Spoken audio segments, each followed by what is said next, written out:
we can't help if they don't come to us for help. Because if they're afraid to come to you for help, then who's going to help them? The global human population is approximately 8 billion people. Obesity is a significant health issue, with most places seeing above 35% of their population being obese. Thank you for clicking on this video. My name is Dustin, and I hope we can find some common ground.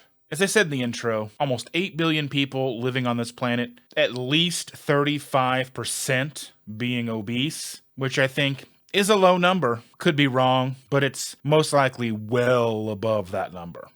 Same thing goes with the number of people with diabetes, dementia, all of these food-related illnesses that we're seeing. I bring up finding common ground because with all of our diverse dietary communities like keto, carnivore, ketovore, lion diet, paleo, even vegans, we should be fostering collaborations and not infighting. How can we work together while putting aside our fundamental differences while focusing on the most important aspect of why we decided to start working on our health to begin with? There was a point in time where most of us didn't realize that our health depended on the food that we put into our body. Now, some of us have figured that out. How do we share that with the most people on this planet without tearing ourselves apart in the process? And what I mean by that is when somebody comes into a carnivore group and they ask if pepper's okay, and everybody tells them pepper's gonna make you sick, or pepper's this, or pepper's that. Or in a regular keto group and someone comes in and shows a product they've bought that has maltodextrin, or it has whatever ingredient that may not work for that person. Or we shut people down, make them feel small because they are learning and trying to get where you are. Just because they aren't where you are in your journey doesn't make them less than. And we have to really focus and remember that, because we can't gatekeep health. What works for me probably isn't what's going to work best for you. I've been thinking about this video for a long time because we have to work together. And I see carnivore arguing with dirty keto, and keto arguing with other people, and paleo being involved, when realistically all we're trying to do is get healthy, eating the best way we can. And how do we do that?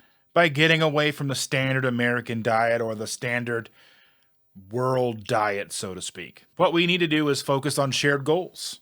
And what that means is understand that all these diets prioritize health, well-being, emphasize the reduction of processed foods, focusing on whole foods, but understanding that grace is necessary as well. Whether for you spices are a no-go, or you're a person that can't have caffeine or refuses to drink coffee, or you're somebody who utilizes low-carb breads or store-bought tortillas, or whatever the case is to help you get by, we have to understand that even the dirtiest of keto is almost always better than the best standard American protocol. And we have to embrace that. And we have to understand that not everybody is going to be as strict as you might be or as I might be. And again, as I said, we're all on our journeys together, but all of our journeys are not the same. Another way I think we can look at this is an educational collaboration. So often I see people fighting about studies. This study says eating meat is the problem. This study says eating too many plants is the problem. Plants are trying to kill us. Meat's trying to kill us. Too much cholesterol. We have to work around that. We have to come to a conclusion that suits the world at large, because we're getting sicker and sicker every day. Something has to change. There's more diabetics every day. There's more people that are obese every day. we have to work together to kind of get this right. Whether you're a calories in and calories out person, low fat, high carb person, whatever the case is, we have to work together because there's 8 billion lives on the line. And that comes back around to another way is just prioritizing personal choice. If somebody comes to you and you're a dietitian and says, you know what, I want to try keto, don't shame them and tell them that they're going to die of a heart attack. Try and help them figure it out. Somebody being passionate about a way of eating, they're more likely to stick with it than you forcing your ideas onto them. I tried and tried forever to try to eat low fat, high carb, all these things, and I never felt full. I never felt satiated. How do we help people find satiety? How do we look at somebody and say, okay, you're trying what I've asked you to do and it's not working. Well, what do we do next? It seems like a no-brainer, but we get locked in our own perceptions. We get locked in our own agendas, and that's not going to work for 8 billion people. And that ties in with community support. What does community support look like? Community support is live streams. I do 2 live streams at least a week. I do a Sunday morning, and Chandra and I do a Tuesday evening. About every channel that I've listed in the thumbnail of this video, as well as in the description, has some sort of live stream every week. There's so many that any given time of the day, most likely you will find some sort of live stream happening as a part of any one of these communities. So we at least have the community support aspect nailed down. But within that community support network, we have to be a little more open, a little more forgiving, and be more willing to provide grace to those who come to you for help. We can't shame them because they're tired of eating beef and they may want to eat chicken instead, or they want to eat a week of veggies, or whatever the case is. They make a mistake and they've had ice cream for 2 days in a row. Don't shame them. Support them. It's okay. Help them get back on track.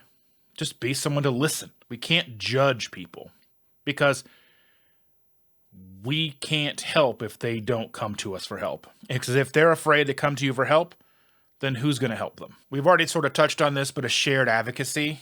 So collaborate on common causes such as advocating for better food labeling, fighting against industrial food systems, supporting regenerative agriculture and ethical farming practices.